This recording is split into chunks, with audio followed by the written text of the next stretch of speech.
All right, everybody. Peace, peace, peace, peace. The show has started.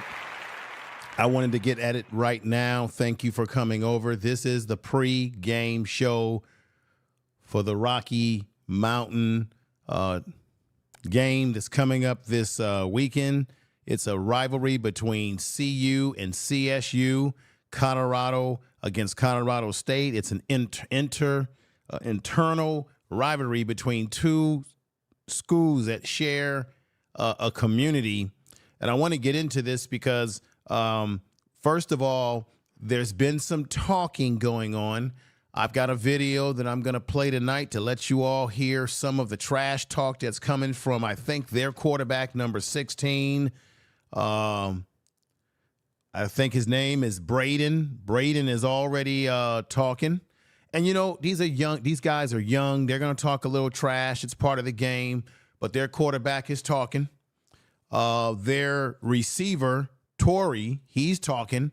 He made a statement about saying that that they should have never lost to CU in that overtime, that double overtime last year. He had the audacity to say we should have murdered them. So this is going to be personal, y'all. The players are talking. They've got a lot to say. They saying that they've been waiting for this game since last year because they felt they should have not lost the game. They felt that CU came into their stadium cocky, overconfident, and they tried to shoot. They threw some shots about CU living off of its social media and the celebrities on the sideline. And then I think Torrey, their receiver, made the statement about everybody's coming there because of Prime, but Prime is not going to be playing in the game. I'm telling you right now, if CU does not have enough incentive to get up for this game, if they are not pumped up, if they're not fired up after the things I'm going to show you tonight, then I don't know what to say. They've got to get out there and play some football. They've got to get out there and forget about what happened a week ago. They have to have a short memory and don't forget. You never forget what Nebraska did because you use it as motivation when you play them again, but you don't let it linger in your mind when you have to prepare for your next opponent. And we know this next opponent is going to be Coach Jay Norvell. He ran his mouth off just a year ago in this rivalry saying that, hey, my mama taught me to always look at people in the eyes because he doesn't like the fact that Coach Prime wears his shades in his press conferences. So he had a word to say about Coach Prime a year ago. That made it personal. Shedeur did not want to shake that man's hand. Didn't want no parts of that man. Felt that man disrespect his father. And here we go again. Their players talking trash. I don't know.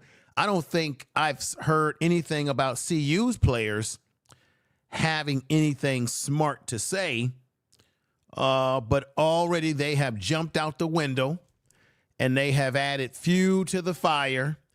Jay Norvell, his players, quarterback Braden, okay, and wide receiver, I think their star wide receiver, which we're going to have to contend with, Torrey, had a lot of smack to say out of their mouths, and this is why CU cannot play around in this game. They got to come out and attack. They got to be smart. They got to change some things around in the way they go about their business in this game. I've got some notes. I've done some research, and I want to. CU needs to add more creativity to their offense, particularly in the running game. The running game, I'm sorry, is just not getting it. And this week it's going to be difficult when you look at the injury report.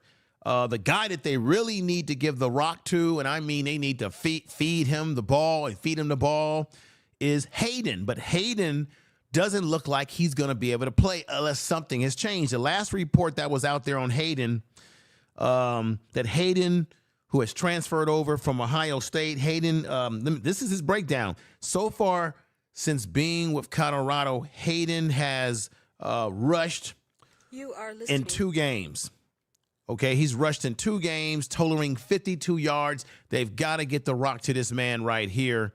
He needs to rock more, but he may not be able to play in this game because, according to report, Hayden would likely miss the upcoming game against Colorado State because of he got injured in that game. He has a total, again, of 52 rushing yards on 14 carries and added 3 receptions for 41 yards so far in the last 2 games combined since coming to the team. But this is a problem. Only 14 carries is not going to get it, but we're not going to have the services unless something changes, unless there's a surprise that we don't know about or I don't know about. It doesn't look like we're going to have the services of this young man. And that bothers me. That worries me because we need running efficiency. Now, Charlie has been running the ball the last few games, week 1, week 2. I'm going to be honest, I just don't know if Charlie has the speed, the athleticism to be able to play at a high level that we need in a running game, okay? We need production from BJ Green. We need all hands on deck because this game is not going to be easy. It's going to be, I'm predicting that the game will be more physical than the game against Nebraska. These guys at CSU are talking trash. They're taking names. They're talking about people. They're coming in with an attitude that they want to revenge. They've already said it for last year's Rocky Mountain Classic. They're coming in, and this time, CU is going to their home stadium. You know it's going to be rocking out there. They best to get some concentration and some focus on. We don't have time for people making mistakes, fumbles, and such. We need the offensive line to be on full cylinder, okay? I'm going to play you as a part of getting started. I'm very happy to be able to present this to you. I was over at my man Big Dog Chico's channel. You might have seen me over there talking to Uncle Neely. Uncle Neely has the inside scoop at CU. He's working with Coach Prime. He's dealing with the players there. He knows what's going on, and I had the privilege of being able to talk to him on a panel on Chico's channel, and I asked him some very pointed questions about the running game. You need a running game. You want to use the run to set the pass up. You want to use the pass to set the run up. I asked him questions about the running. I asked him the most important question about the offensive line. This is what I want to bring up, and if there was someone who was in my chat room just a week ago, let me shout out that person. Let me give him a clap. You know, on this channel, you're going to get the analysis. You're going to get the breakdown. We're talking football over here, baby. I asked him the very simple question because someone, a supporter of this channel, brought this up, and it was an excellent question that was brought up. When it comes to Tyler Brown, as you know, Tyler Brown transferred over with Coach Prime from Jackson State. When he was at Jackson State, he played both center. I think he played some guard. I had said to Uncle Neely, do you think there's some guys that are playing out of their natural positions? He said, well, I don't know if it's necessarily natural position or a position that they were used to playing. And now that they've come to CU, they're being asked to play another position. Is it their natural position? Usually you want your tackles because Tyler Brown is playing tackle. And I've heard people out there in mainstream media saying that the part of the offensive line where it appeared that the glaring weaknesses occurred was on the right side of the line. Well, Tyler Brown is playing right tackle. Is this man a true right tackle? Or do you see, ladies and gentlemen, that Tyler Brown is really either a guy that should be playing a right guard's position or a left guard or maybe playing center because he has played center for Coach Prime at Jackson State? Now, another guy in question that I brought up to Uncle Neely, and you're going to see it live here. It's only a 4-minute clip, so it's not going to be the whole clip, but a 4-minute clip. And shout out to Big Dog Chico out there for bringing me on board, talking to Uncle Neely, getting the inside scoop from what's happening at CU. And he had some very wisdom things to say. But this man right here, Khalid Benson, I noticed that they have Khalid Benson, who is actually a tackle playing, I believe, the right guard spot. And I asked the question, are these men playing out of position? Because you can see right there when he came over from Indiana, where he transferred from to CU, he was playing at Indiana University. There he is, number 67. He was playing a tackle position. You usually want your tackles to be more taller, right? More agility, more athletic from the outside.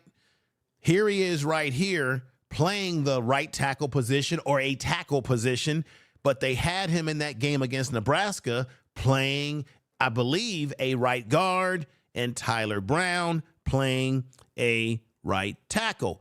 I'm just wondering, everybody, do you think that these two guys are playing out of position and would be better suited to play the position that they were playing prior to being put in that position against the game against Nebraska? I wonder if that could be an adjustment that can be made to make a difference. Another question I want to know is they need to play more motion, more zone read, okay? We need some more zones, schemes here. I think they need to use the tight end a lot more for blocking and maybe as a safety valve for Shedeur. There's a lot of things that they need to be, that I believe that they should do, that I'm simply giving my opinion, my thoughts, okay?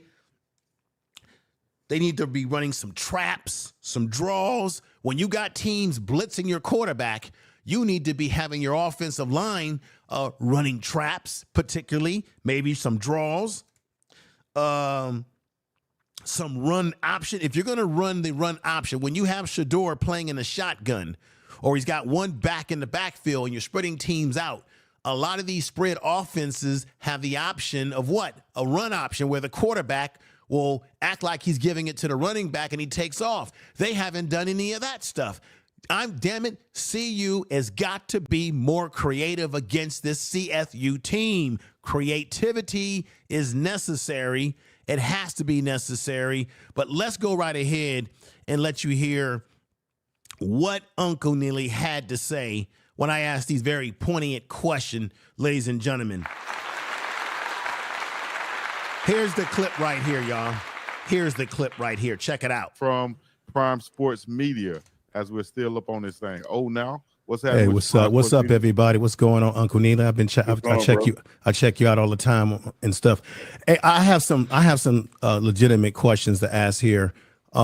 We know everything you all said was facts, that there's so many nuances to football. There's so many things that if they go wrong, it can affect everything like a domino effect. I know everybody's coming down on CU like, oh, the world is falling. This is one game that they're going to learn from. But the thing that I'm concerned about is the time of possession. Because they have such a powerful receiving core, they can score very quickly.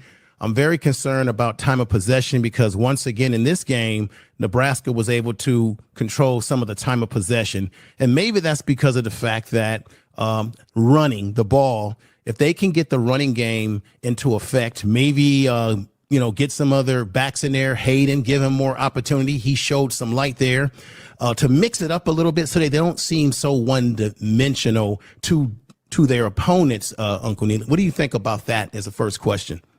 Well, this is what I'm gonna think about that. I'm gonna tip my hat to you because that is spot on.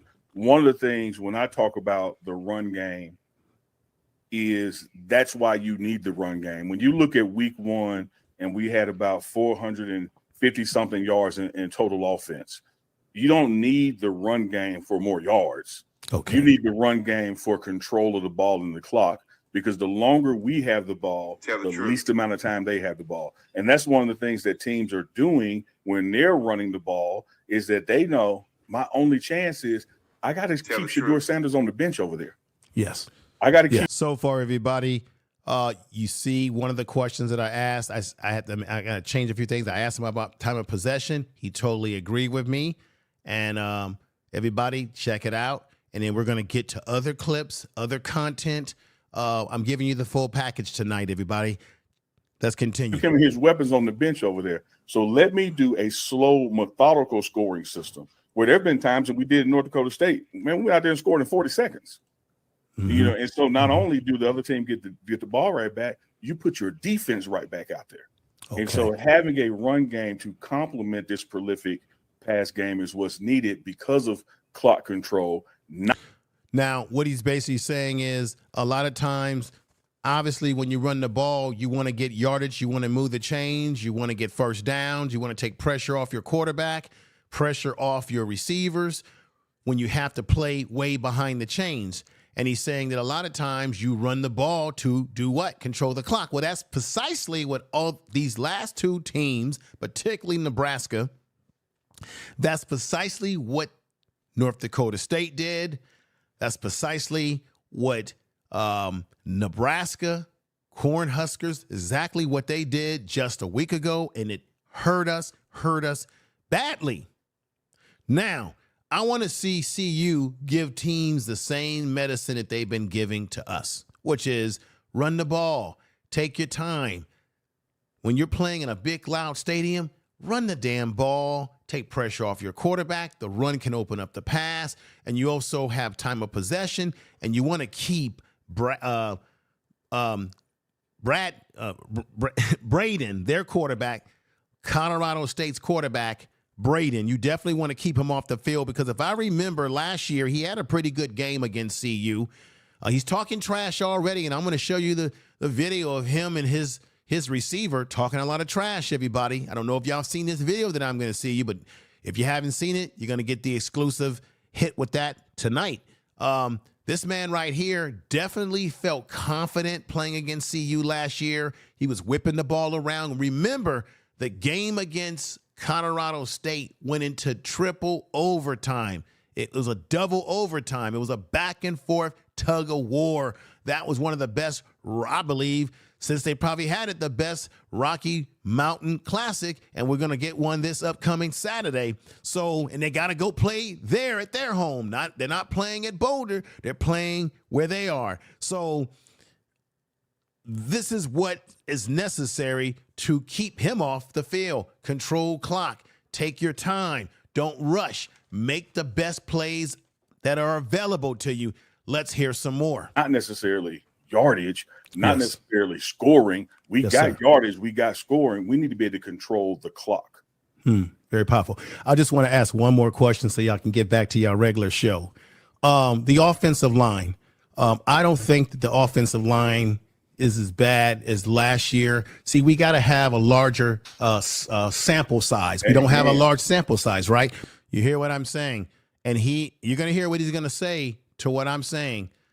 They had a terrible game a week ago against Nebraska, but however, we know Nebraska was a much better team than North Dakota State, okay? Nebraska has dogs on their defensive line.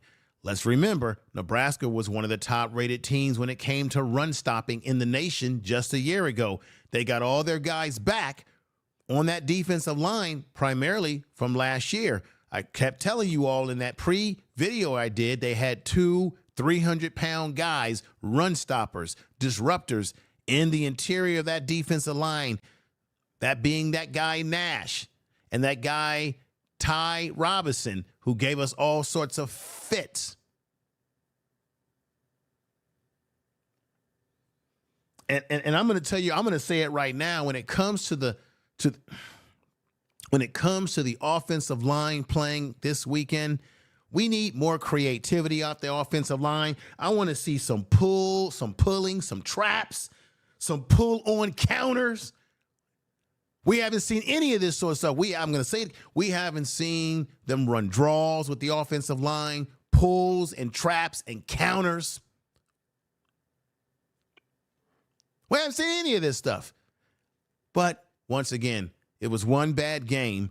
We need a larger sample to really have a complete critique on the offensive line as of yet. But this is my concern.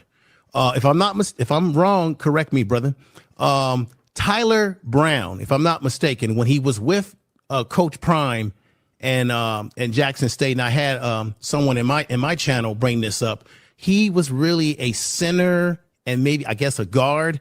They've got him playing right tackle. And then you've got, if I'm saying the name right, Khalid Benson, who came over from Indiana. He actually, when he was at Indiana, I think he played on the tackle spot. Usually you want your tackles to be a little bit taller. But this is the question to get to the point. Do you think that they may be playing out of their natural positions, and that could have an impact when they go up against better teams? What we witnessed this past Saturday, because they're playing a little out of their natural position. Maybe I'm wrong, brother. You know more than I do. When you say natural, if you mean the positions that they came into this program accustomed to, then I would agree with you. Okay. What they have done this summer is spend a good amount of time cross training and playing at other positions on the line. What I'm telling you, because I agree with your sample size, which is why I haven't pushed the panic button. Okay. We've played 2 games and we won one where we came back from behind at halftime and won the game. And we lost another on the road to a longtime rival in a hostile environment that just got away from us early.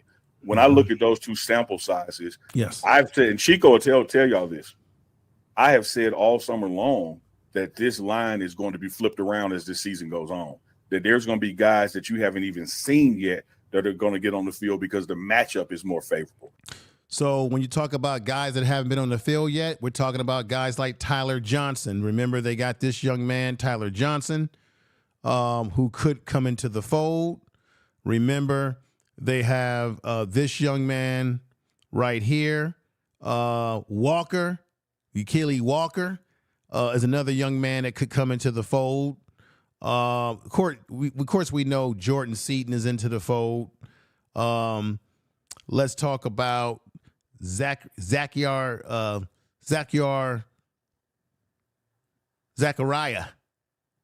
Would this young man get a chance to play? Would Peyton, a young man that came over from Texas but didn't get much playing time at Texas, would he be one of those examples of someone who could come in? We just don't know. Throughout the course of a season, the offensive line will be shuffled due to injuries and all sorts of things. Let's continue this as we move on with more goodies for you to see, everybody. I appreciate everybody coming over. Do me the biggest favor, if you could. Do something very simple here. I really appreciate it, and that is hit the likes button. Share this video. If you're looking at me on your desktop, your laptop, your cell phone, your iPhone, your Droid phone, all you got to do is hit that button that says share and put it on Facebook right now. Put it into your X or your Twitter right now or any social media that you use. I really appreciate that. Let's get back. And I agree with you saying you do want your tackles to be longer armed, and to be taller guys and get their hands out there. So I really believe that even this coming week in Colorado State, you're going to see some different plugging and playing out there. Okay. Because these coaches ain't crazy. Like, they hear the win. So you hear Uncle Neely saying that maybe in this game against the Rocky Mountain Classic against CSU, you might see some changes in the offensive line. They might bring in some guys and experiment. I'm going to say it again. One of the things that we have not seen enough of from the offensive line, we have not seen them running some motion, right? There's lack of motion in this offense that they're running. There has not been enough potency or creativity to the running game. They need to try some things. They need to utilize their tight end. One of their tight end, I think, is Smales.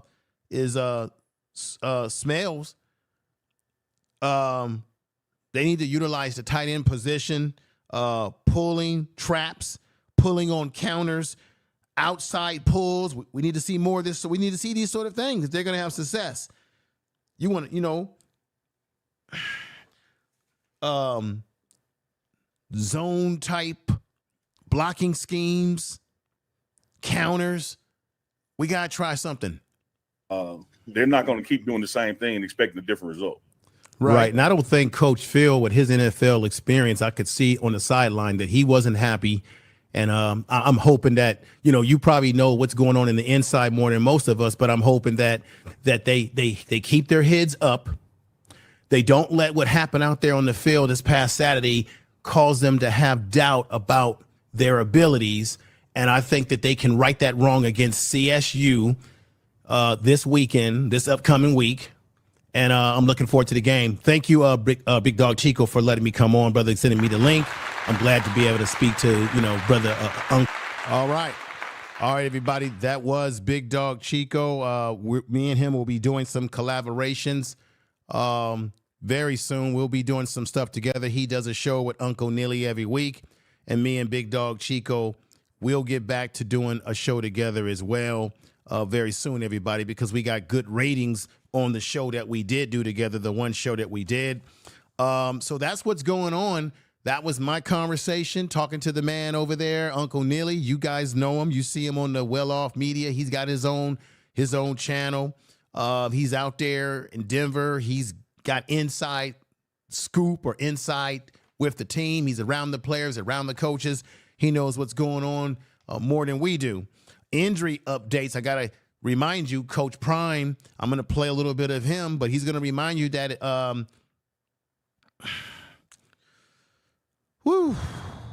looks like I said, Hayden is not going to be Shadozi. Hayden looks like he may not be playing this weekend. Shadozi has, it's believed that he has sustained an AC strain, and they're hoping that he can recover. That's all we have to go on.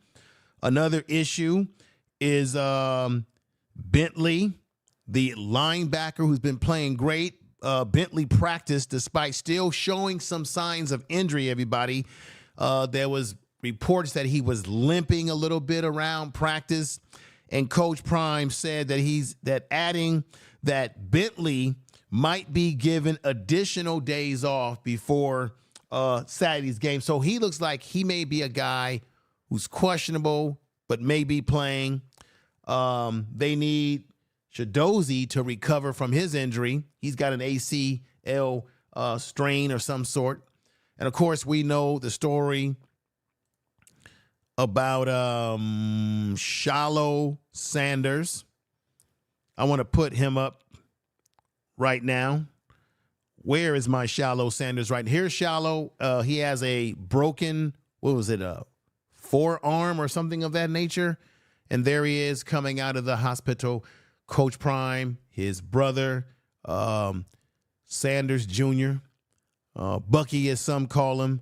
There he is. And Coach Prime said that this young man, Shedeur Sanders, has an amazing ability to recover from injuries.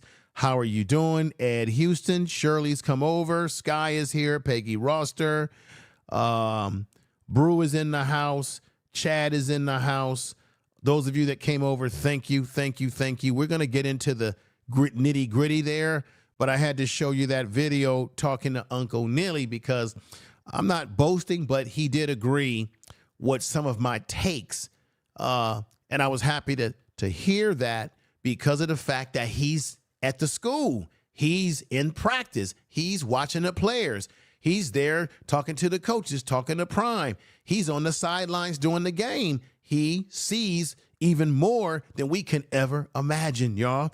So once again, I want to shout him out and shout out Big Dog Chico for bringing me up. We're doing big things We're doing big things on this social media around this issue of what's happening at CU and Coach Prime and the players and all of those different things. So let's get at it. I want to show you the first clip. And what I should be doing, and I'm going to go over this. I went over the injury situation. Turn that off. I hit the wrong button there. Information is power. Yeah, we're giving you information. I had to turn that off. I hit the wrong switch there. I'm going to go over some of their players, their key players that you need to be to watch out for on this CSU team. Let's go into the first clip. We're going to listen to Shedeur Sanders as they ask him questions about the situation that took place. I think Shedeur has moved his mind on from that game in Nebraska, and I think he's all locked in for CSU. Let you hear a little bit from Shedeur Sanders. Check this out. I will have to stop it from time to time to give some commentary from time to time, as that's what you do when you use copyrighted material on the YouTube streets. Here we go. Yeah, I don't really think the crowd had anything. I think it was just like maybe everybody on the team, you know, maybe we just wasn't ready, you know. But overall, I don't think the crowd kind of like affected me personally. So, follow up here. How do you think the loss today is going to impact your performance against CSU, which obviously last year you beat Nebraska by a fair amount. CSU was a very tight win. How does this loss today impact your performance going into next week? Really just get back to the drawing board, understand what we're wrong, understand that they're going to try to expose those same things that happened. So we just get back and try to fix those problems that was going on and be ready for the game. Thank you. So you could hear that it's obvious that, how can I say this? I think you have to have a short memory and just realize, okay, we lost that game. We'll get those guys down the line again someday, but we got to focus on the next game. We got to brush off the pain of losing that game the way we did, get back into the laboratory, get back and look at what we did wrong, how we can fix these problems, how we can make the adjustments and go forward.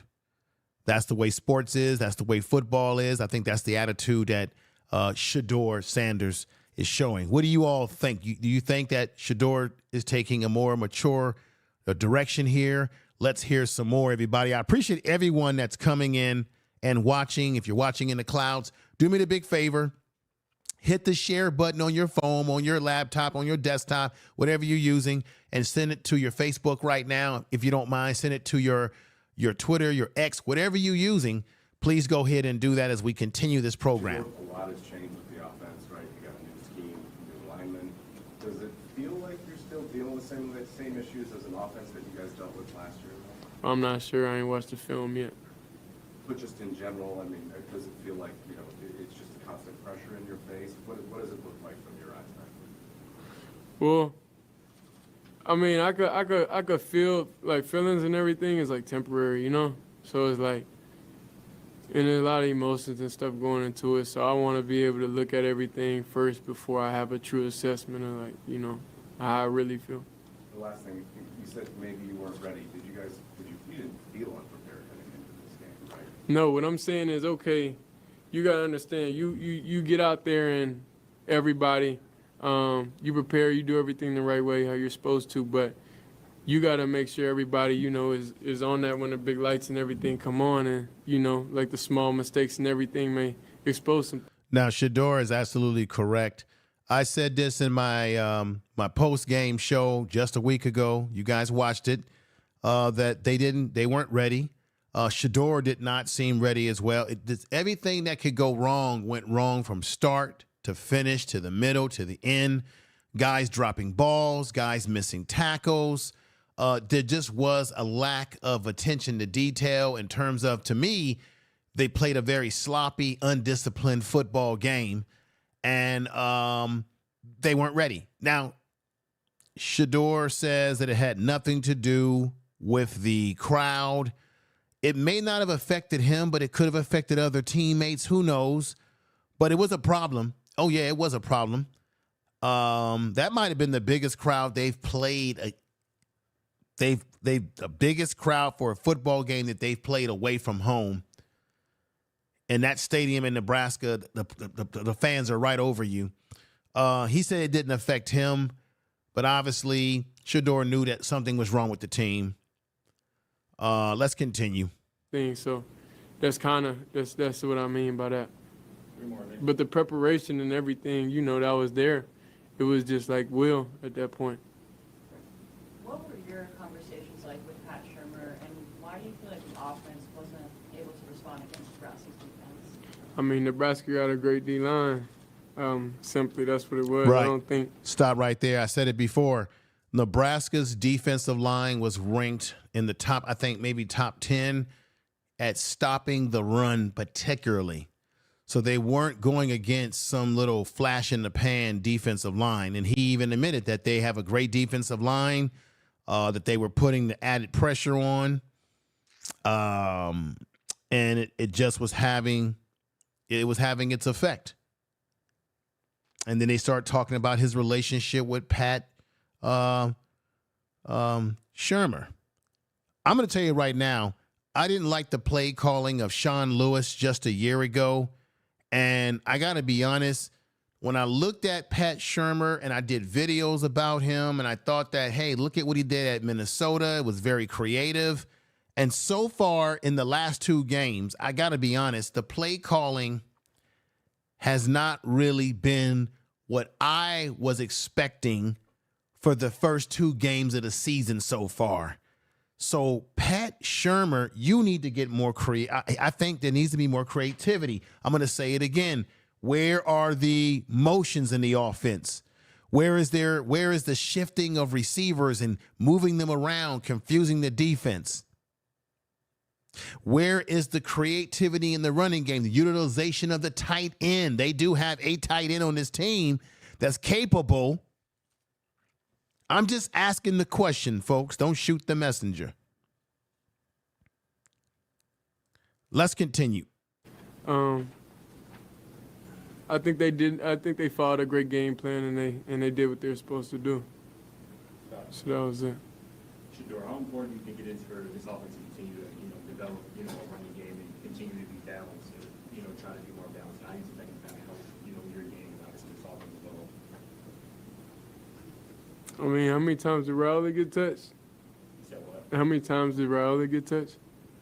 They was able, like, of course, whenever you able to run the ball consistently, and whenever you able to, then that opens up the pass, But Now, there are some people on the YouTube streets, I'm not going to name any names, but you probably know who I'm talking about, that did a show where they were very critical of this press conference that Shedeur is having right now.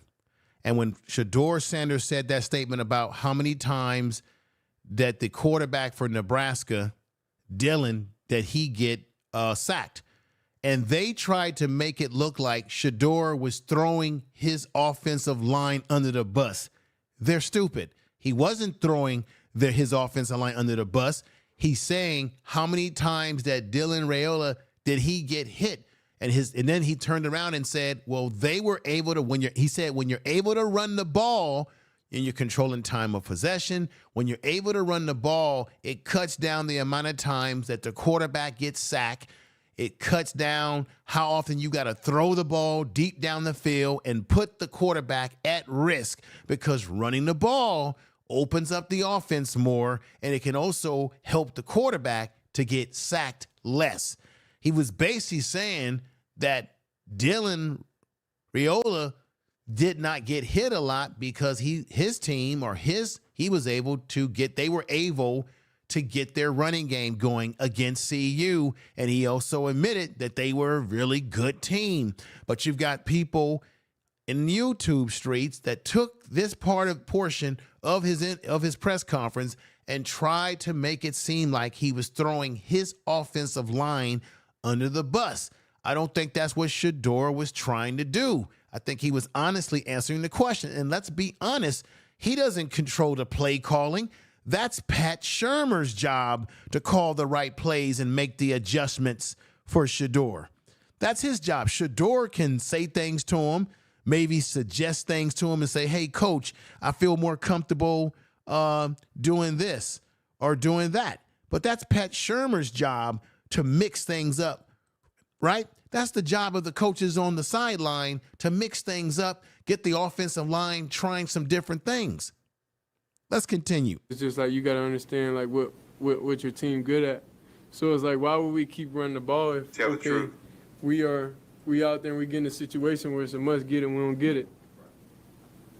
Are those kind of like 4th and 1 conversions that haven't gone you guys' way in the last couple? Is that kind of play into everybody's mind? Is that kind of someone in mind thinking about answering the ball or not? Nah, I'd rather if we're gonna go down, I'd rather go down swinging.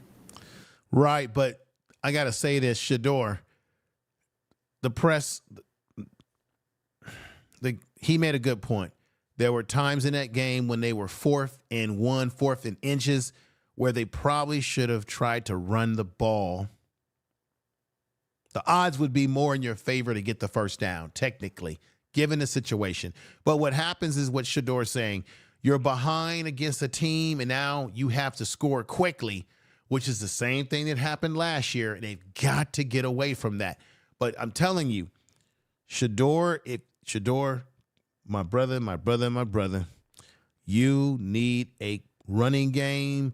I know that you feel that I know that you're confident with your ability to get the ball down the field, and you have the receivers, but when you're playing against these bigger and better teams, you've got to keep them honest with an effective running game so that you can keep from getting behind against these good teams, and you can control the clock, the time of possession, as I said. And now Pat Shurmur needs to open up that playbook and start trying different things to get the ball in guys' hands and keep Shedeur from not being in situations where he may have to hold on to the ball way too long that puts him at risk for sacks. I think, I'm going to say it again, the offensive line are guys playing out of position. Should Khalid Benson be moved back to right tackle? Should Tyler Brown be moved inside? These are questions that we all wonder. Honestly, because I know I could throw the best punch. Early on, how much do you think that impacted the rest of the game? A lot. It was just, a rookie mistake, honestly. That's what it was. So it's small things like that that kind of like things that just can't happen, like truthfully. But that stuff happens, so we just got to bounce back from it and learn from that situation and just be ready for it. Thanks, sir. Thank you. Hey, what's going on, Blue Devil? All right, let's go back. I'm sorry, everybody. At the end of the day, no matter what, they've got to get a running game going at CU. They're not going to survive against the teams that they're going to have to deal with.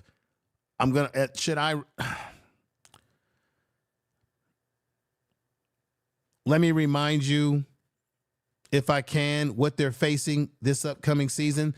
They've got Colorado State this Saturday. They've got Baylor. UCF. That's not going to be an easy game. They're going to be seeing Dylan Edwards. He's playing at Kansas State, and he's playing good football there. They got to play Arizona. That was a tough game, rough game they had against them when they were in the Pac-12. They've got Cincinnati. Don't sleep on Cincinnati. These teams are competitive in the Big 12. You've got Texas Tech. You got Utah that came over from the Pac-12. They're no pushover. You've got Kansas. You got Oklahoma State. These are still teams that they're going to have to entangle themselves with. And this is the thing, you can't survive. The best teams, the teams that go to bowl games, the teams that win national championships, and teams that at least make themselves eligible for bowl games are teams that normally can mix their run in. So let's pray, let's hope that CU will mix the run in this upcoming Saturday, because I think it's going to make the best damn difference for this team. Let's go into the next one with Coach Prime. This one, I want y'all to hear this. And here we go. When CSU plays a team like Texas, that's one of the best in the nation, and they play a much lesser team like Northern Colorado, obviously two different results. How does that impact your scouting game plan when you're It's a good question. Two ends of the spectrum? Well, they're consistent with the plays they run. They're consistent with the personnel changes that they have.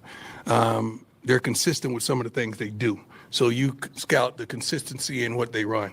I know the wonderful gentleman that coaches them said we look a lot like the same team as last season. I'm not going to say that about them. I'm going to say they're doing some wonderful things. And we just got to be stout to stop them in all phases. Stout meaning the defensive line has got to get at them. Now, the problem, my concern is Shedeur, who actually has been the most active on that defensive line over the last two games. I'm concerned about the fact that he's got the AC joints, and they're hoping that that it will recover. That means we need BJ Green to show up and to show out. we're going to need my man Wester to play a better game than he did last week, where he dropped a few balls. Nervousness, he probably was nervous. And we need Travis to be Travis, right? We need Travis to be Travis. But most of all, I said this a week ago when Jimmy Horn had his breakout game for 198 yards against North Dakota State, that we needed him to come back with the same consistency, put up some numbers to make things easier for the other part of the receiving core. But the problem is that it wasn't his fault, is that Nebraska was able to get pressure on Shedeur. They were disruptive to the offensive flow and rhythm, and we got to make sure that CSU doesn't try to use the same blueprint, because they're watching that video and they're saying, hey, let's try this, let's try that. Okay, let's go into this video and hear some more from Coach Prime. Hey, Coach, have you gotten a rough timeline yet on Shiloh in terms of how much you knowing Shiloh has God in his corner. I'm telling you, I had never seen nothing like it. The healing ability. I think Shiloh was out 4.5 months with a knee surgery. I mean, that's how quickly he came everybody, back. This would cause his I think what was it, the elbow to be I guess it's broke when he made the tackle on one of the Nebraska running backs or something. This is what happened. This is what caused the situation. Remember last week he left the game. Shedeur Sanders appeared to break his forearm during the Nebraska game. Sanders left Saturday night game in the first quarter. And of course he had to go to the hospital for treatment. And we're going to hope and we're going to wish that he has a speedy recovery. As Coach Prime says, this young man, Shedeur Sanders, has the most incredible ability to heal. It's almost as if Coach Prime is saying he's got the healing powers of what's that Marvel character in the Avengers? In the X-Men, Wolverine. Wolverine. He has that healing ability that Wolverine has in the comic books. Let's get back to Coach Prime. Then coming back from a shoulder surgery as well. I mean, Shiloh he has the hand of God on him. So I would say 2 to 3 weeks. I would say. We saw Carter Stoudemire replace him. Yeah. What does he bring to? So we're looking at 2 to 3 weeks, and Carter Stoudemire will be a good addition to replace him while he's out. Listen here. Carter's big, physical, could play corner, could play safety, could run. Had a couple phenomenal open field tackles. He's the future kid that we went and got out of high school, and he's been doing a wonderful job. He's the son of a professional player. His daddy raised him profoundly. I mean, we talk often. He's one of my dearest friends that played for the Cowboys with me. And we live right around the corner from one another back in the day. But Carter brings a lot to the table. To compliment Cam as well. Hey, Coach, Jack Harlow with Buffalo. Jack Harlow. See ya. You mentioned after the game that Shedeur and I believe Isaiah Harge were dealing with. Yeah, as well as Shedeur. And Shedeur. Oh, so it was a TV timeout. And the doctors don't want to take the guys out into the locker room while the play is going. So it's professional that you wait to a TV timeout to take the guys in the locker room to get them checked out. And some of you guys failed to mention that Shedeur was 10 steps in front of Shedeur when they were going in. Shedeur was 10 steps in front of Shedeur when they were going in to get. Let's move this up a little bit. Here we go. For him that he can make it back. You know, I like to see one good day of practice before we put those guys out there. I don't know if Harge is going to play this week. Hayden, I think he's out. Yeah, he's out. Yeah, I think he's out this week. And we really need Hayden. Everybody, else? We really need Hayden. But this is another thing. Can anybody in the chat room give me some insight here? I think someone said last week that Micah Welch is hurt. Is that confirm what his condition is in the chat room, folks? And then what about Brandon Hood, who came over with his brother? He's a running back. what's the status on Brandon Hood? Then we've got the other man, Augustus Agustin. What's going on with Isaiah? I think he came over from Arkansas, right? Did he come over from Arkansas? What is his status? What is the status of these other guys? Yeah, I hate injuries too, Mr. Mike. Cam, that's a losing mental perspective. Patrick Mahomes has winning mentality, losing, as said Shermer said. Yeah, but what's the status of the other parts of our depth chart here? Because I don't mean to. I think Charlie is a great story. He works hard. He doesn't make a lot of mistakes, but I don't really personally see Charlie as a guy that's a primary back, meaning to be the primal back, the main guy. I see him as a change of pace type of running back. I see him as a guy that you bring in, here and there, but I just don't see Charlie as a primary running back. What is going on with the other guys that Coach Prime brought over? What's their status? Can somebody, I'm saying this because I want to get participation from you all in the chat that have been following and watching what's going on with these things. Let me see. Ed says, sorry, Charlie, we appreciate your. Yeah, I'm not saying I'm not appreciating his efforts. I just don't personally think that Charlie is a every down running back with the skill sets. I think he can run inside with some power. He can do all of that, but we need a guy that's got speed, agility, quickness, ability to break tackles, that can go inside and out. You see what I'm saying? And that's why having Hayden out hurts. But then you got, what's up with the other running backs, y'all? Don't be scared to tell me. Pierce Brown says, all facts. What's going on with the talent that transferred to CU? I'm hoping the change is going to take place this game. Yes, sir. Yes, sir. We got my man Max V World Media coming in.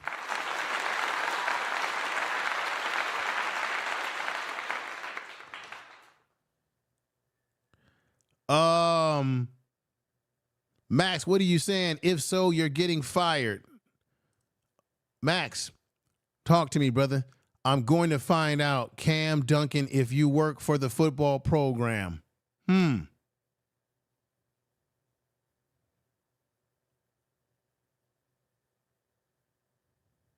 Cam, Michael was practicing today. Now, look. I'm just asking the question. We know that Hayden is out due to injury. Coach Prime has said it himself. Charlie is a hard worker. He puts forth the effort. But I know that Pat Shurmur, when he was at Minnesota, he would run two back offensive sets, meaning he would have two running backs in the game from time to time. You still need two guys in today's football to run that rock. So who will be the second guy coming in? Because I was under the impression that Michael Welch is hurt. Let me see. Prime Sports Media, you know this. Okay. Let me see what you're saying. Cam and Duncan. Okay. You know this guy. Okay.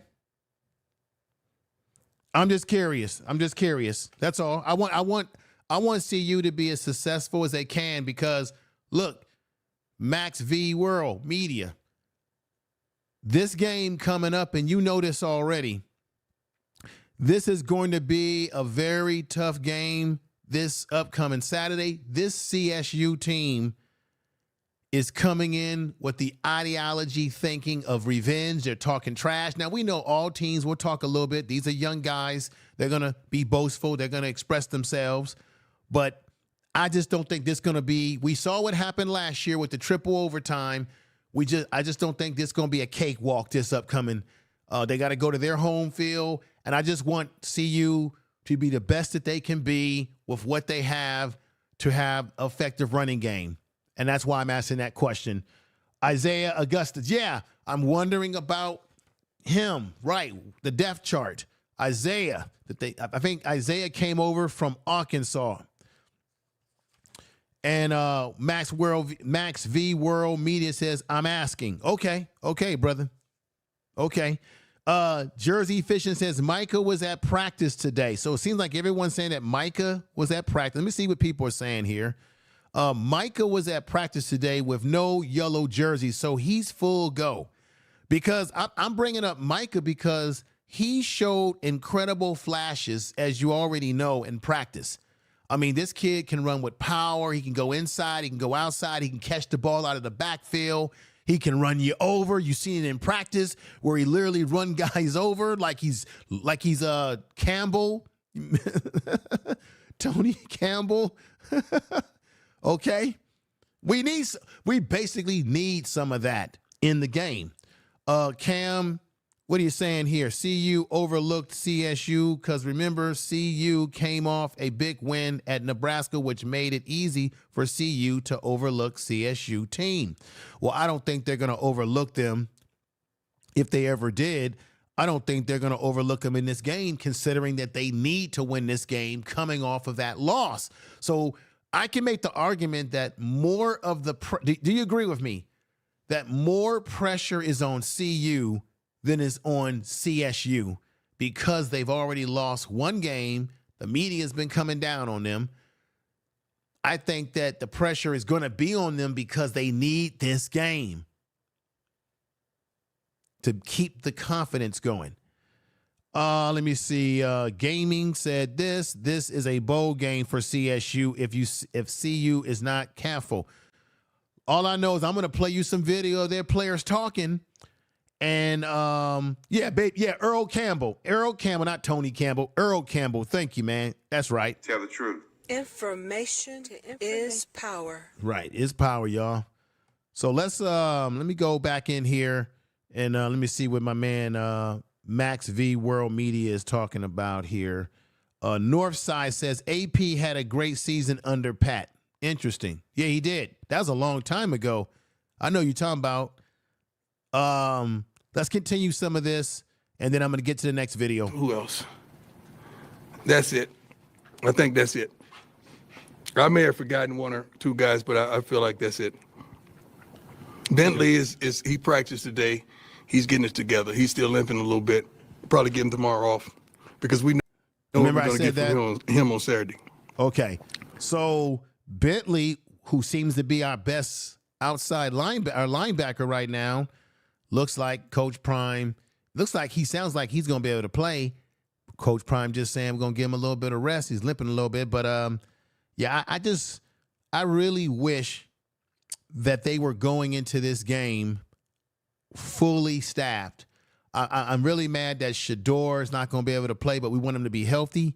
Another player that I want to know, give me the status on, everybody. I'm asking you. This is channel participation here.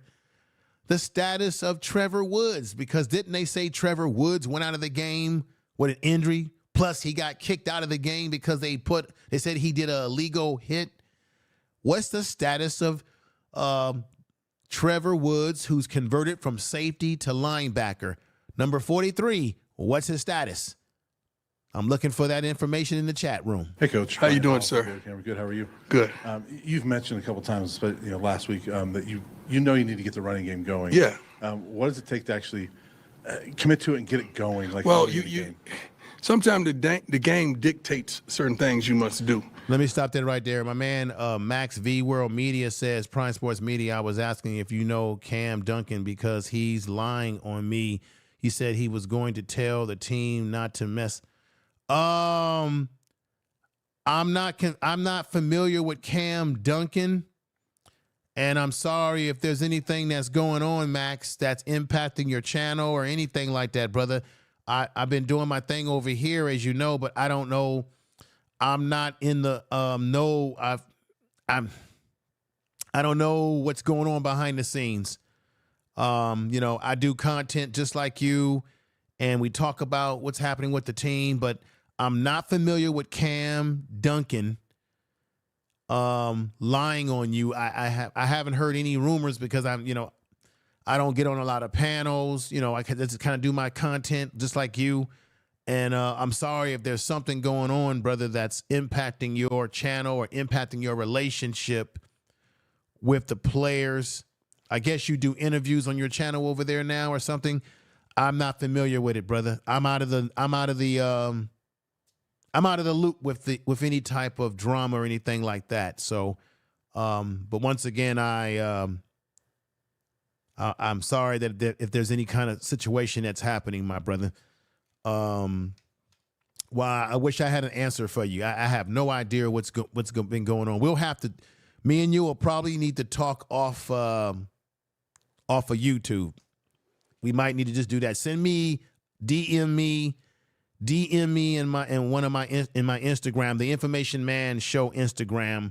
DM me over there so that we can have some combo, brother. Okay. But I'm sorry that that's happening. I think you guys see that I don't know, no third and shorts, fourth and shorts. We try to do that. We try to run the football. It's an attitude. It's a straight attitude. You got to whoop your guy on that particular play. And I think we've committed to it on certain plays. We just got to do a better job in getting to first down. Today, we had 3rd and 1s. Right. Coach Prime, I agree with you. You've got to stay committed. It's the only way to do what's necessary to win this game against CSU. They are eating at the bits to get to you guys. Let's go to another video for Coach Prime. And here's another one. This is a shorter one. An emotionally charged road game, and then having another one the next week. Another Emotionally charged road game. Oh, you mean 2 back-to-back? The benefit is you got to get up. Prayerfully, you learn your lesson from a week ago, and you got to get up. You got to come out ready to play. From the first snap on, you got to be ready to play in all positions, all phases, coaching included. We got to be ready to coach. We got to be ready to play. We got to be ready to execute. You don't have time to wait to the second half to try to hit the engine light and turn the car on. You can't do that. You got to be ready to go. And I love it that they're on national television and they get to showcase their talents as well as the same thing that bless you and shows your promise, shows your inconsistencies. So you got to be careful of that. But and CU has got to be very careful that they go into this game, take this team serious, come in with the right attitude, the right strategy, be confident, take your time. As Uncle Nilly agreed with me when I talked to him, he said, I tip my hat off to you. You're right. You need to have more control of time of possession. You also run the ball to also control the clock. If you do that, now the passing game becomes more potent for Shedeur. Okay? It becomes more powerful for Shedeur. And you take pressure off Shedeur and pressure off of the offensive line. Just everything works in unison when you can get a balanced offense. That's the word that we're really looking for. We need, or CU needs to add that balance to the offense so that teams cannot look at CU as a one-dimensional team as they did last year. And now they can tee off on them because they know, okay, we know what Shedeur is going to do. He's going to drop back in the shotgun position. He's going to take a 5-step back. He's going to spread us out. And the question is, can you stop it, right? But that puts pressure on the offensive line. That puts pressure on Shedeur as well when things are not going well. And there he is working out. And we want to see him do his thing. Let me just play a little bit more of this before we go to the other parts of our presentation tonight. You prepare well during the week, you don't have to worry about being inconsistent. If you prepare well and study, you're going to be okay. And that's what we're impressing upon our team. But you got to execute. Coach Prime, can I ask a question? Coach Prime, can I ask a question? You're right, brother. But they got to execute. They got to focus on eliminating the mental mistakes that come with this type of game, this kind of game that's hyped up, this kind of game that has energy and emotions all running through it. They've got to keep their head about them when everything is falling apart out there on that field, and play discipline, play focus. Sports Report. Following up on that first, does it make it easier to get up for this week after last year when they came in here and gave you guys a scare? No. Every game is, you got to get up for it. Last week was phenomenal. You know, you got your butt kicked, so you got to get up. I mean, you know that, but it shouldn't matter. Like whenever you see somebody on that schedule, you're supposed to get up. I'm sorry, we should have to rah and psych them up and just fire them up to go out there and do what they're gifted to do. We just got to make sure they're prepared and they're studied and they're ready. Offense back quickly. All right, everybody, let's go back. Let's get back into the regular studio here. And what have you. Really appreciate everyone that's coming over tonight to support the channel. Let's get into some other stuff. This is other stuff. I've got some other video footage for you, but I want to break some things down. This is what they're going to have to concern themselves with. Okay, Braden is the quarterback for CSU. He played them last year. He had confidence in that game. I don't think he's going to have a lack of confidence in this game. We know that there's been quite a rivalry between Coach Prime and Jay Norvell, who's had a lot of funny things to say. My mama told me to always take my shades off. Remember that situation? Well, he did some more talking during his, I think, the Mountain West Media Day. He did some more talking, y'all, and I'm going to get to that.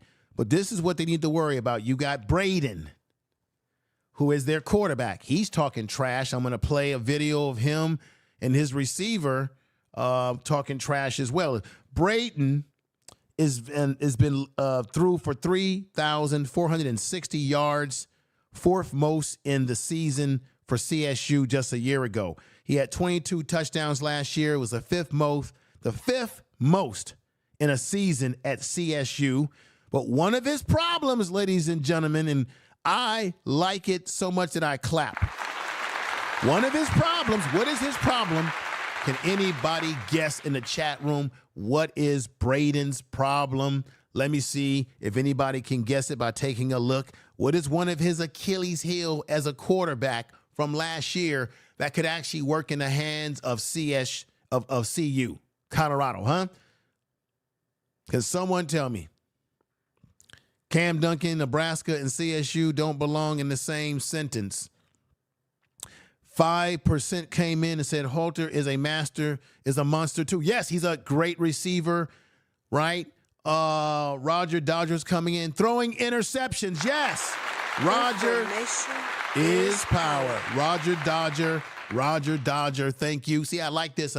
I need to do more of this, get more chat room participation, bring you into the show, ask questions, have you answer some questions. That's right, Roger Dodger. One of his problems is interceptions. Last year, Braden threw for CSU. He threw 16 interceptions. Why did I say it works to our hands? We got some guys out there that are waiting to get their hands on the ball. We got some ball hogs out there like Travis Hunter, right? We got some guys out there that can do some things, right? McKinney. We've got some defensive backs out there that can, Carter Stoudemire, who's going to be probably playing safety and has ability to play cornerback. We got some guys who would like to get their hands on some footballs. In that defensive, Travis Hunter, we know what he can do when he gets a football in his hand, either offensively or defensively. He could take it to the house. He can change everything. So as good as he's been for them, he has a issue with throwing interceptions, y'all. Let's go to the next man, his receiver. This is a guy that they're going to have to key on. They need to have Travis Hunter on this man right here. They need to have Travis Hunter locked up on this man, shut this man down, neutralize this man. Don't allow this man to get off in any way, form, or fashion. Shut him down. Keep the ball out of his hands. Don't let him get confidence. And by the way, he's also along with his quarterback, Braden, Torrey was talking big time smack on a video that I'm going to show you. Torrey is right now rated as the top receiver in the Mountain West. If he's healthy, now he's had injury problems in the past. If healthy, he should have monster numbers. Now this is what he did a year ago. He had 96 catches, y'all, 1,136 yards and 8 TDs just last season.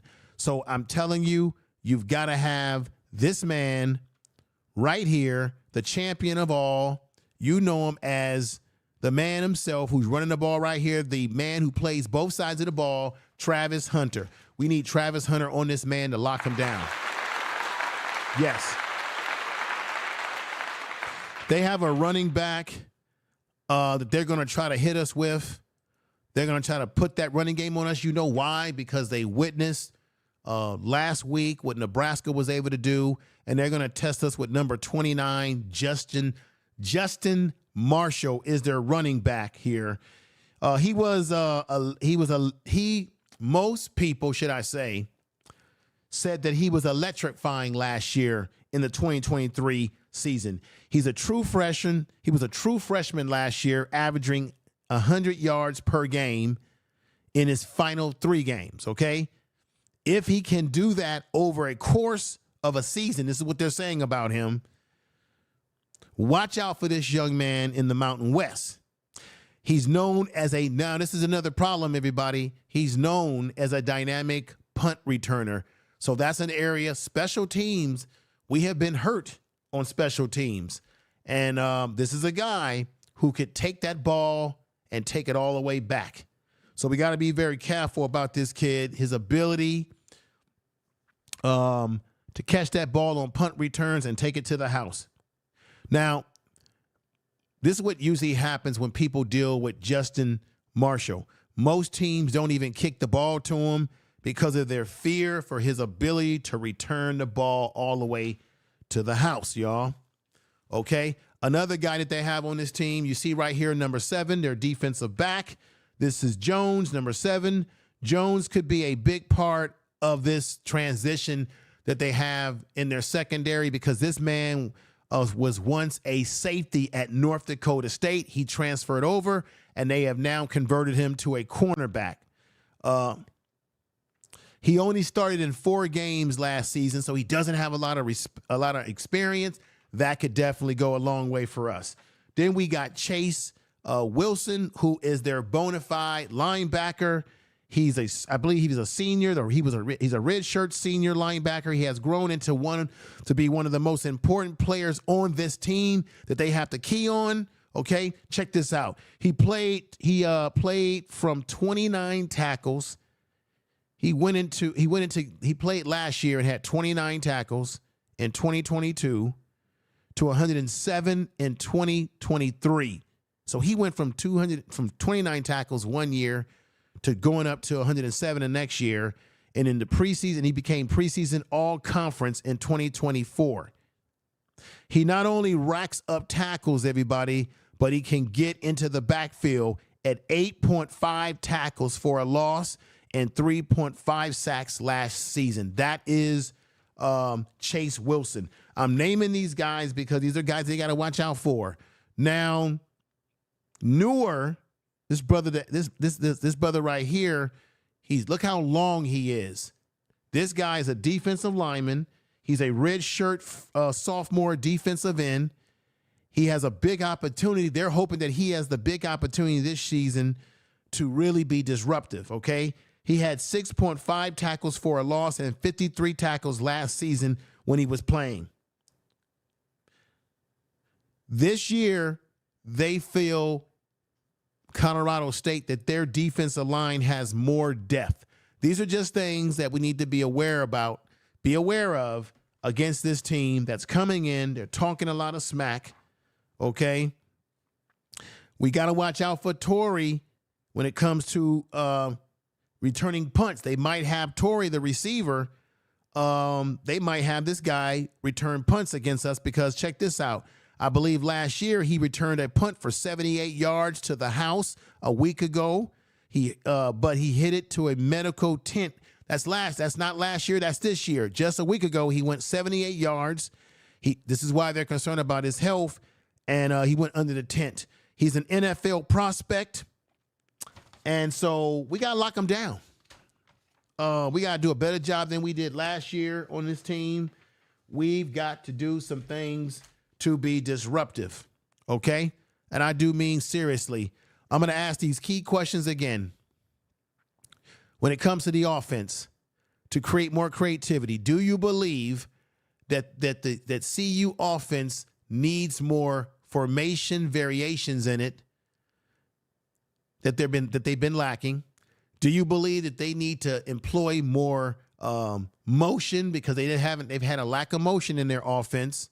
Okay, they've had not a lot of creativity. We haven't seen the offensive line do a lot of pulling or traps or pull on counter type traps. We haven't seen traps or we haven't seen traps and we haven't seen outside pulls.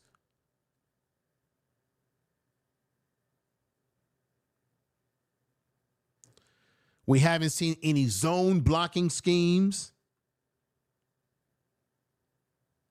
We haven't seen any zone read schemes, traps or draws. We need to make some additional modifications to the scheme. Now, I'm not the offensive coordinator. We know that Pat Shurmur is. He's the man who has to bring the creativity. Come on and bring it. You coached in the NFL. Coach Prime brought you over because you have NFL experience. Pat, we need you to get more creative. We need you to bring in that NFL type stuff, man. We're waiting for the NFL stuff. We're waiting for the NFL stuff. Tell the truth. Do you agree with me? Put sevens in the chat room if you agree. We're looking for NFL stuff here.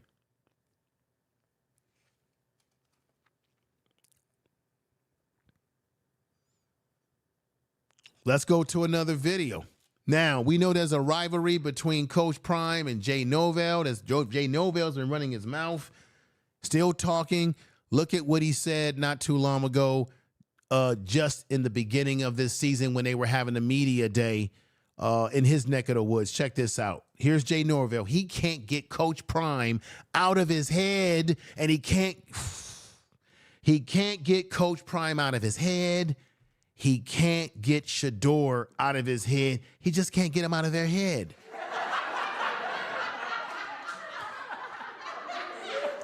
Check out what he said again. Remember this video right here I'm about to show you? Check this out. Check this out. Colorado's quarterback is the all-time leading passer in Colorado history.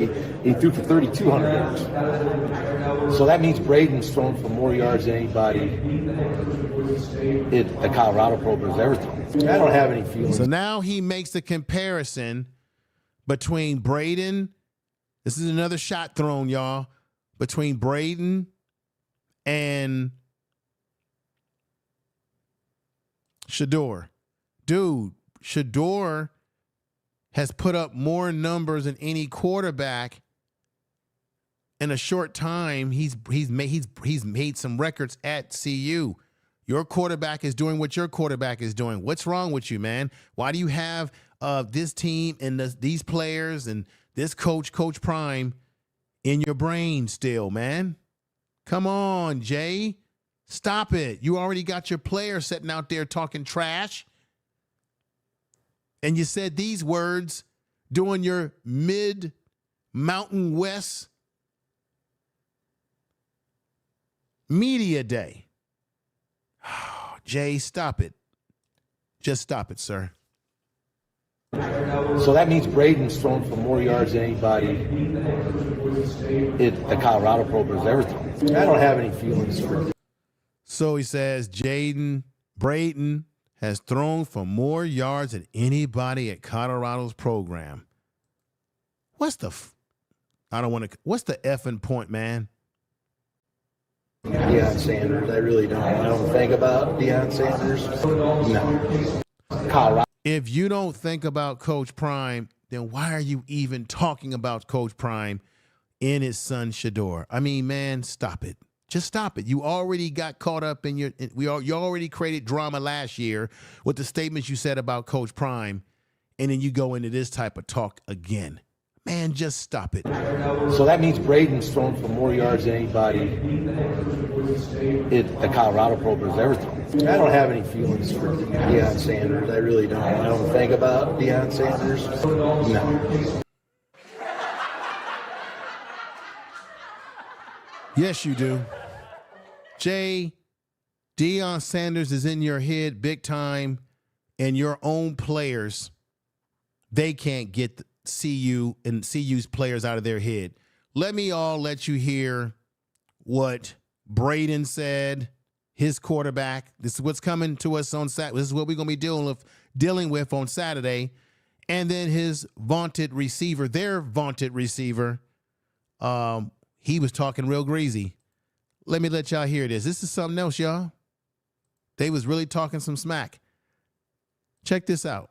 And I hope that the players at CU use this as motivation to get their you-know-what together.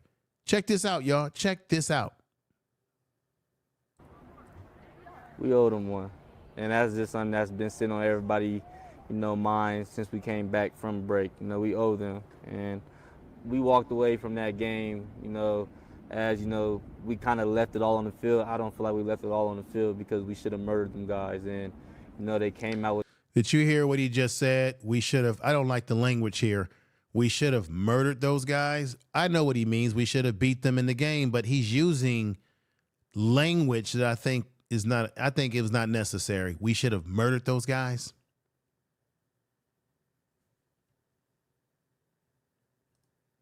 Check this out again.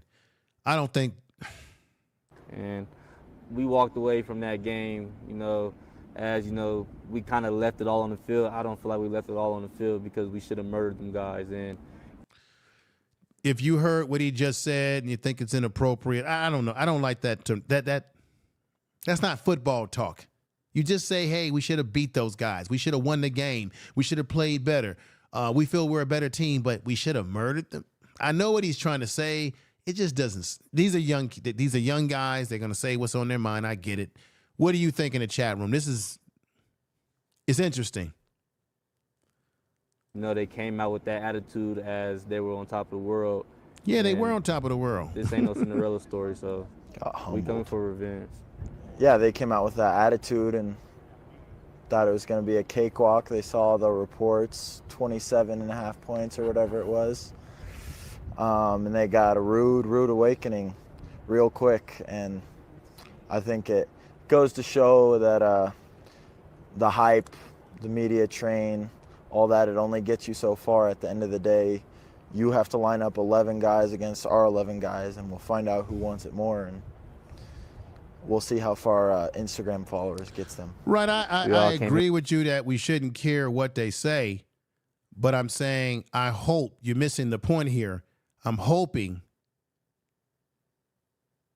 that Coach Prime and the players saw this video, and I hope they play this video in the locker room over and over again. Let the players hear it, because I want CU to go out, get motivated, get pumped up, get focused, and I want them to go out and make these guys eat their words and go out and beat them convincingly. Because let's hear some more.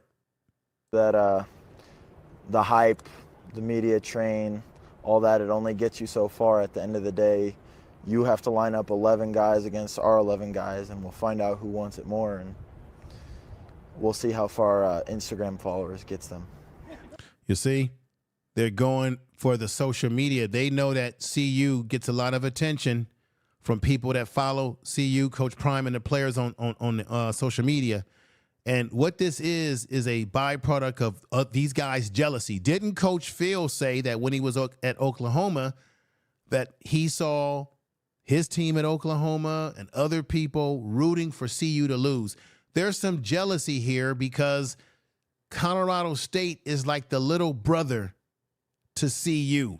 CU has always been the bigger program, the more popular program, the program that has had more success. And so you can't tell me that they're not a little bit jealous of the attention that the players get, that Coach Prime gets, because the spotlight is on CU and they're not getting any spotlight in their own damn town. So a lot of this, what he's saying, comes out of that internal jealousy that's in the layers here. We all came here to play football. So at the end of the day, the millions of followers and fans that they then produced and got, and celebrities that then jumped on their side because of who Deion Sanders is. This is where I don't like what the young man is saying. This right here tells you the jealousy, because they're focusing on how many social media views and social media supporters that CU is getting. Deep down, I work in psychology, so I know what I'm talking about. Deep down in the onion core, you know, when you cut an onion, you cut it down to the core. Deep down in the psychological onion cord, when these guys are focusing on the sort of media attention that CU gets in the players, it's really because they want the attention. It's really because they feel that they're the better team in Colorado and that they're being overshadowed because for so long, CU has not been in a good place in football. And while CU has gone down in football prior to Coach Prime getting there, CSU was sort of getting more attention for themselves. Now, all of a sudden, a new sheriff comes to town. That's Coach Prime and other players. All the air has been blown out of their balloon because for so long, CU was a bad program and CSU was having a little bit more success and getting more attention. Now the attention's been taken away from them. Obviously, they're competitive. They have an ego. They feel like, hey, we're just as good. We're not getting this attention. So then they focus on the attention that CU gets. But the media or the social media attention that the team is getting has nothing to do with what you got to do on the damn field. So even why even go there? We all came here to play football. So yeah, they came to play at the end football of the day, too. The millions of followers and fans that they then produced and got, and celebrities that then jumped on their side because of who Deion Sanders is. At the end of the day, Deion Sanders ain't playing. This has got nothing to do with. You see that? This is basically, at the end of the day, it's jealousy. These kids want shine, and this in Colorado has come in and taken all the shine away from CSU. The media is spending more time focusing at CSU than they are focusing on CU than they are CSU. They don't like it. It's what this really is all about, y'all. Those players playing, so those players better back up on what they speak about. Well, back up on what they speak about. Last time I checked, I think you guys lost to them last year. It went into a triple overtime. So you should have beat them last year. And I know you guys want to beat them this year. That's why you're talking the talk. I get it. Walking the walk, talking the talk. I get it. But let's look at some stats here. How good has CSU been as a program in comparison to CU over the years? Let's check the stats out. CSU has won 9 Mountain West Conference tournament championships, 9, and won a share and won or shared 11 regular season titles. Rams football team won or shared the Mountain West title in 1999, 2000, and 2002. They keep sharing with people. What's going on with that? Huge stadium, 34,000, was the home to the Rams football from 68 through 2016. Now, check this out, everybody. Let's look at CU's record, Colorado's record in historical history right here. Check this out. Beginning in 1890, the Buffaloes have appeared in 29 bowl games, way more than CSU, okay? 36 all-time, and won 27 conference championships. That's way more than CSU. 5 division championships, an AP national championship, that's right, in 1990. Folsom Field was built in 1924, and since then, Colorado has a 308 and 169 and 14 record at home through the 2016 season. So as you can see, historically, CSU has nothing on CU. CU has been a historical better program, better team than CSU. CSU does not have anywhere near the history of winning championships at the number, even when it comes to their conference championships, and they've never won a national championship ever, ever, ever, ever. So let's stop it, sir. You guys played against CU last year. Yes, it went into overtime, but you still lost. Let's move on.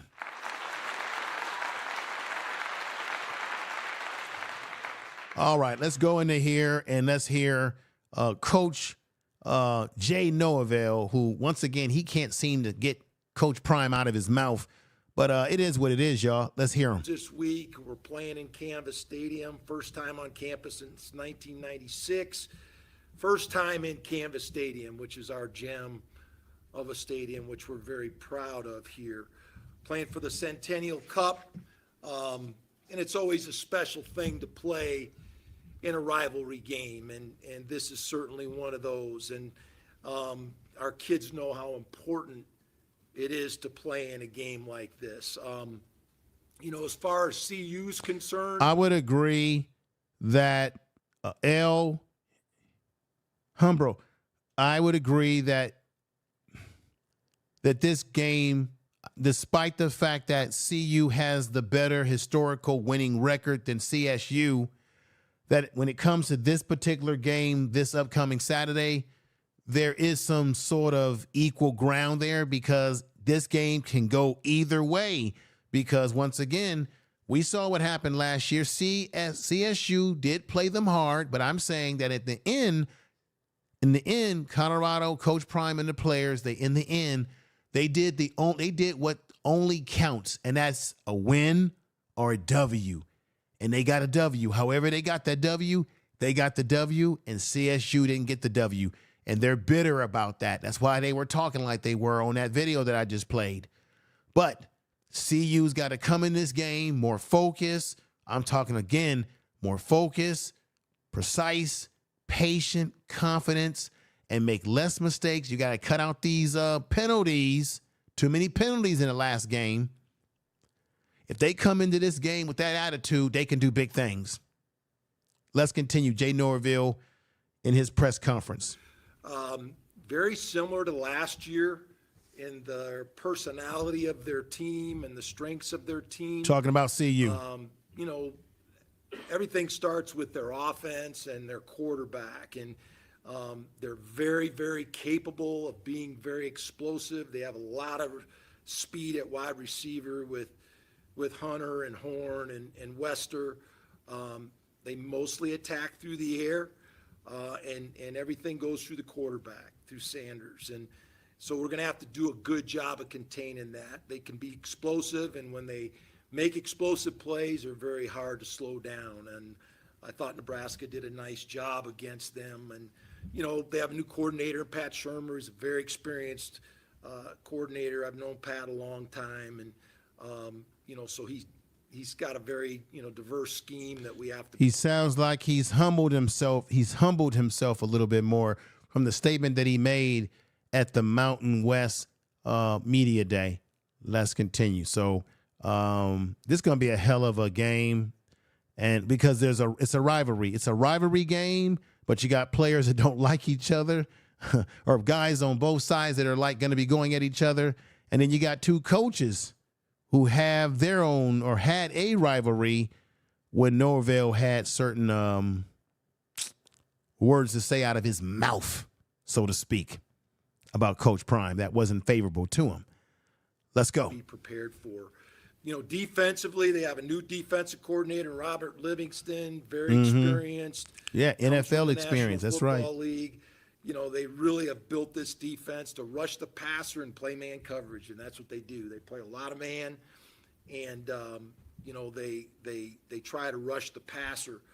You know, obviously, I'm very impressed with Travis Hunter, and was impressed with him last year. But really dynamic player. I wanted to say this too. CU has been playing a lot of man-to-man defense. They played it against Nebraska. My question to everybody in the chat room, do you think they should mix up their defensive coverages? What do I mean by that? Play some man-to-man, play some zone, do some zone blitzing, do some disguise coverages, show CSU one thing, show them one look, and then as soon as this ball snaps, they go into another look.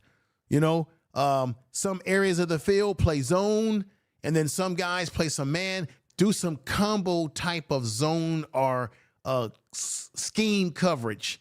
What do y'all think about that? If I'm making any sense here, let's continue. Level. And really am impressed with number 20, their inside linebacker, Levante Bentley. I think he's fabulous. And hopefully Bentley will be ready to play. Downhill. Hopefully he's talking about Levante Bentley. We know that Bentley was limping around at practice, according to Coach Prime. Okay, hopefully Coach Prime says he gave him, you know, some time to rest. But it looks like they're looking for him to play. You want him to play if he's healthy enough to play. We want him to be healthy. His health is his wealth, y'all. And that's most important. And Coach Prime, he knows that. So we'll see what happens. Very explosive. You know, we have a team that has got to get better every week. We have a lot of young players that are helping some very experienced players, but those young players are key to our success. You know, we build our program on grit, fundamentals, physicality, and effort, and we got to have that every day we go on the field. And, you know, we have a lot of respect for Colorado. We have a lot of respect for what they're capable of doing as a team. They have a lot of talented players and experienced coaches. And, you know, the team that is prepared, that plays the best on Saturday and makes the least amount of mistakes will win the game. And that's certainly something that we're working to prepare to do. All right. Here's the last video clip of tonight. This is some of their players saying a few things about the upcoming game. These guys are really, once again, CU has got to be focused. They've got to have their playbooks. They got to know what they're going to do when they go out there. They have to have a mission. They have to have a plan. The offensive line has got to play better than they did against Nebraska. It's not going – they can't get away without good offensive line play. They've got to mix in the run.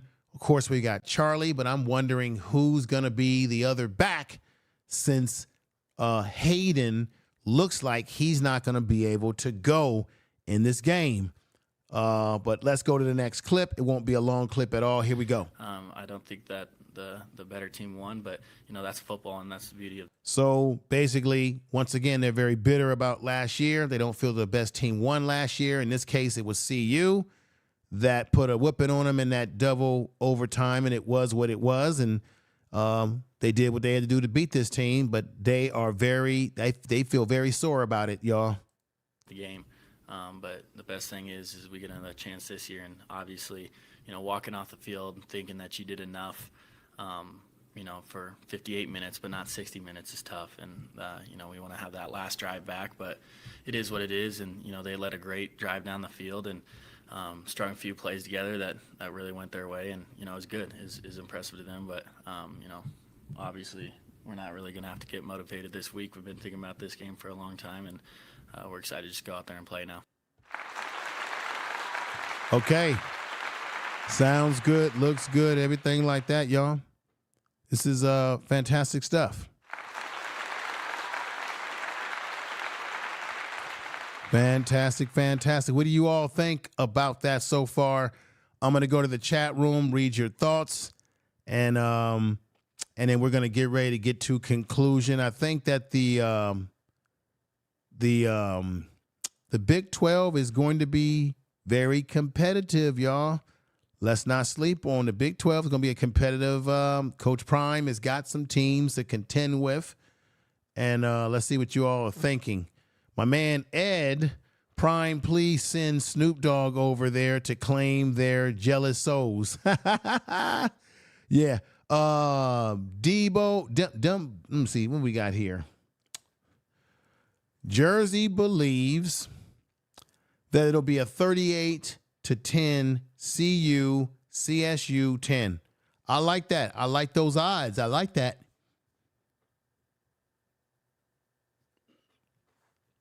We got run block. Let me see. Run blocking. Yeah, I think they need to really get the offensive line in the groove with the run blocking.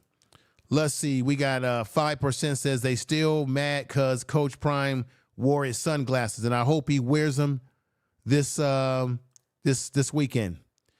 El Humbry Negro says Jersey Fisher, actually Nebraska head coach, kind of shut it down at halftime. The Nebraska knew they were a way better team than Colorado. Mike comes in. How you doing, Mr. Mike?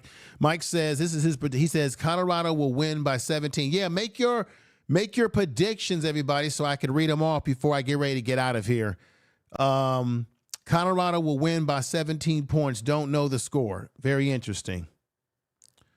Let me see. Who do we have here? A Basket and Rasket, if I'm saying that name. Basket and Rasket says, Cam, NFL scouts are going to be there to see Shedeur and Travis. That's obvious. Yeah, they're going to be there. They're going to watch their scouting. They're trying to take their notes. They're trying to see who is appropriate for the next level. We know. Excuse me. CU, we got Danny 007. CU needs to catch the ball on punts and not let the ball bounce around. I would agree with that. That's a fair statement. We got my man Coach Hayes coming in. Let's see what his prediction is. Coach Hayes, what's going on, my brother? What's going on, Coach Hayes? I'm glad you came over, brother, to pay me a little visit here. I'm going to be in this pretty soon, but Coach Hayes, I need to know what you're saying here. Colorado should win this game by 21. A must win. Yeah, it's a must win. But see, Coach Hayes, would you agree with me that just like the Nebraska game and the North Dakota game, this could be, I still think it's going to be a close game. I think it's going to be a nick and tuck. I think these guys at CSU, they're angry, they're mad. They said they've been waiting for this game since last year. I think they're going to come in, they're going to be playing at home when they're field. And I'm just simply saying is that CU, Colorado, is got to come in there. They got to come in there and take care of business. Don't BS around. There's going to be a lot more pressure on CU because they can't, like you said, they can't afford to to lose this game. So CU has got to figure out a way to be focused, but be a little loose. Don't be too tight because CSU is playing with house money. They got nothing to lose. Nobody is counting them to win anyway, right? Just like what happened last year when they went into the triple overtime, brother, right? So I would say this is one of those sneaky games that could creep up on you, Coach Hayes. It could creep up on you if they don't get out there and play better than they did last week. Don't make them mental mistakes. The offensive line has got to do their job.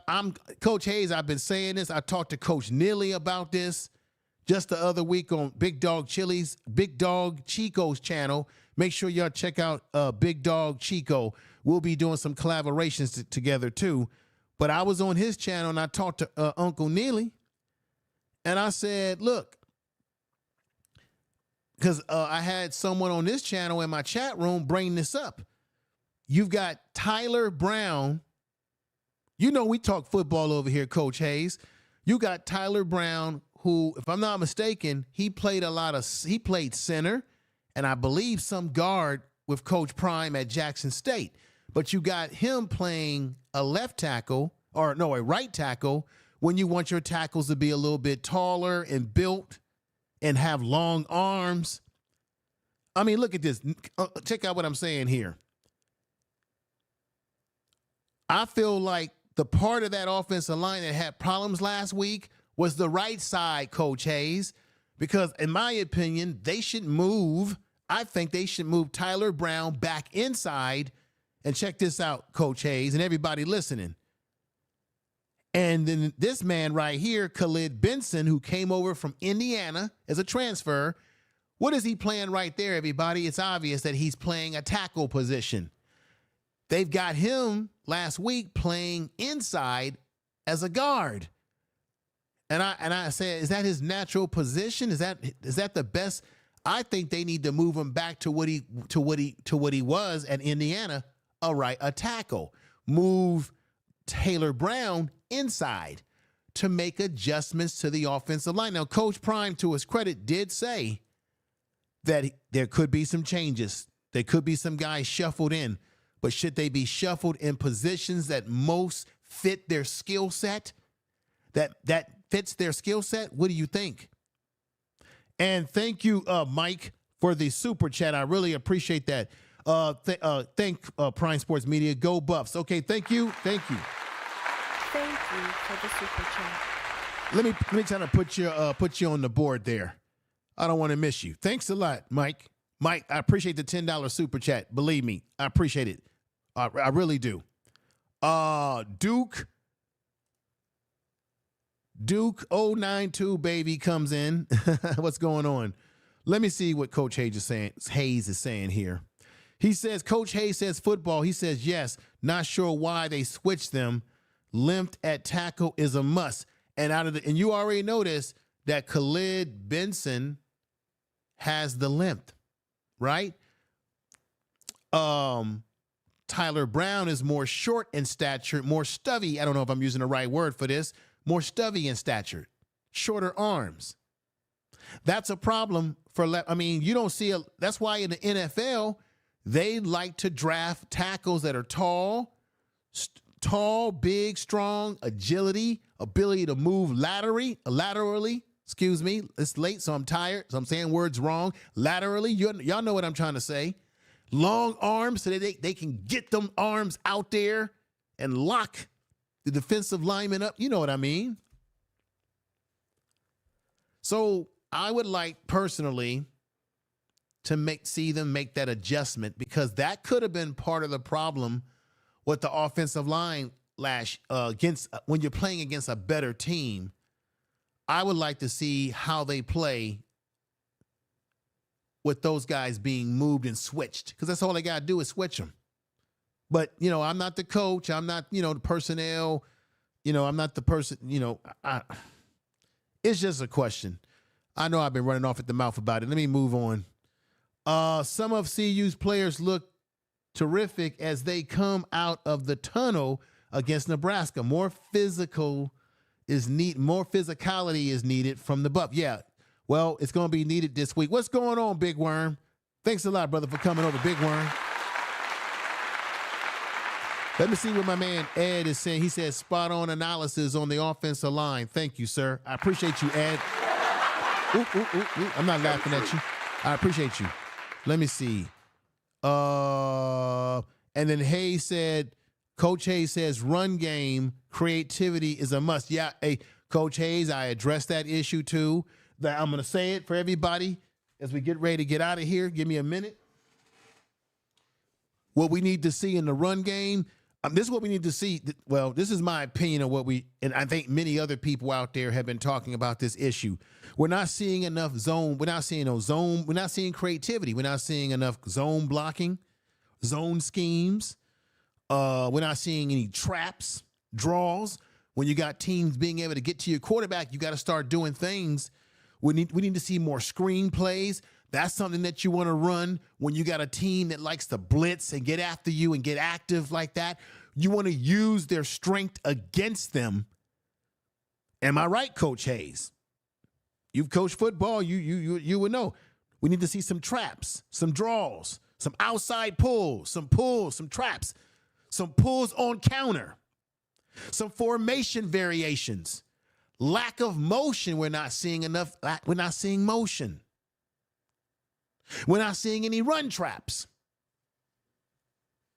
Not seeing any pass traps.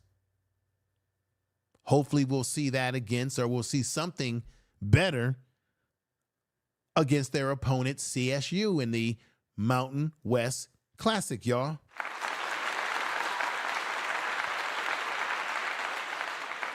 Let me see here. Let me look at this one right here. YJ2 James says some of CU players lock. Yeah, I read that. Let me go back up here and see this. Confused. They pull linemen in the pass protection, but don't pull linemen in the run game. Well, Coach Hayes, we're talking the same language, because I just read off a bunch of stuff there. You heard me. They need to get, you said it, more creativity in the running game, more consistency in what they're trying to do. But if you're going to do, like you said, if you're going to pull linemen in the pass protection, you need to be pulling linemen when it comes to the run game as well. I want to see receivers shifting around. I want to see two running back sets where you have a running back that's where you got, or you have a running back going to the outside, somebody that can catch the ball in the flats. How about some zone blocking schemes? How about dedicating yourself to running the ball, to control the clock, to control time of possession, to keep the other team on the field, off the field offensively, to take pressure off of Shedeur. And if you run the ball effectively, now you can do exactly what Pat Shurmur likes to do when he was in the NFL with Minnesota, which is what? Play action. Play action. Because now you have committed to the run, and now you've got a more balanced offense, and you're throwing the defense off because now the defense can't predict you, because they're like, oh shit, we got to watch out for this run, but now we got to watch out for the pass. You want to create confusion for the defensive team.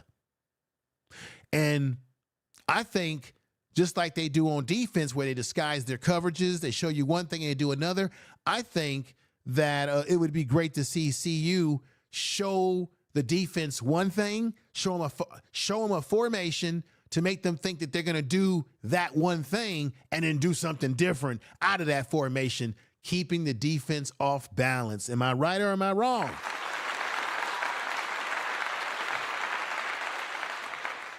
Well, everybody, I'm about to get on out of here. I appreciate everybody in the chat room, everyone that's come over and shown the channel some love tonight. The super chats, I really appreciate that.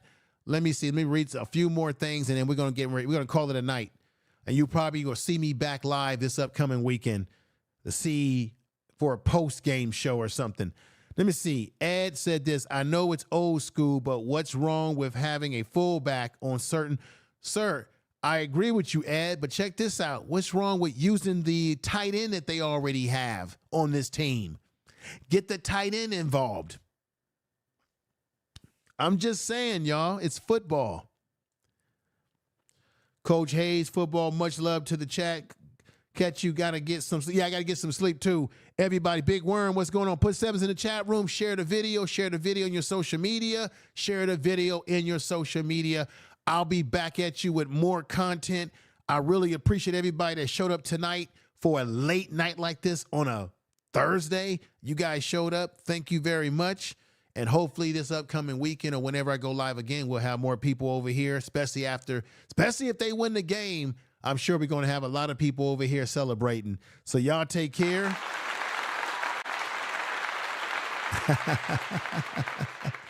And what can I say, everybody? This has been great. Take care. Peace.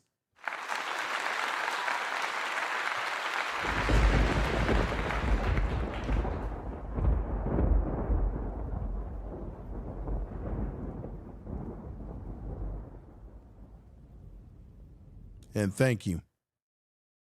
Tell the truth. You've been listening to Prime Sports Media. Everybody have a great rest of your week, weekend, and make sure you share the video.